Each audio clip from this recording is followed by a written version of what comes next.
And India, of course, is now, they believe, has surpassed China as the most populated country in the world. 1.4 billion people. This was my fourth trip, Karen's third trip to India. We've got a tremendous team in India, that's them. We used to be able to do public meetings in India, where we'd rent a field, we'd preach, and you could advertise anywhere.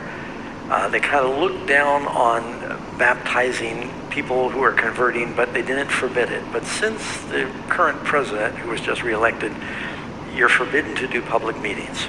But you can have meetings in your church, and you can advertise to other churches.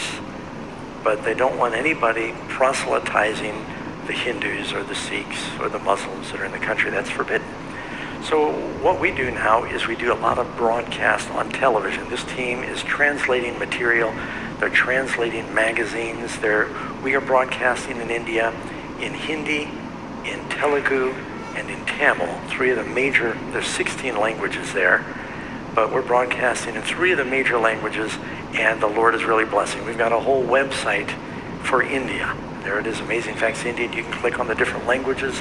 Our videos are translated, our magazines are being published, our books are being published and distributed, and we're just hearing and seeing wonderful results.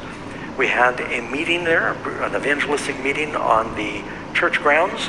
It was too large for the church, so we met in the courtyard. Again, they covered it with a tent. See what I'm wearing? Same thing I'm wearing now. Again, 104 degrees, 107 one day. You can look online. They broke heat records in Hyderabad, India during this time of year. It was blisteringly hot, and they had the fans going. I had to hold my Bible because if you let go, the pages everything blew away. There are fans everywhere. And so had an altar call, had 28 young people come forward for baptism, which is wonderful in a Hindu country. And one man came, he rode a train 12 hours. His name was Samuel. And watches our programs every week, Granite Bay. He heard we were going to be in the country, and he gave me a hug. And you know when you hug a person and you hug him, you say, okay, that was good, I'm done now, and you let go? He wouldn't let go. I thought, okay, I'm good. I got the message. He would not let go. He was so thankful because he says, I found the truth. I'm looking for the truth. And there were several people that came in. They rode trains, and a train in India is an experience.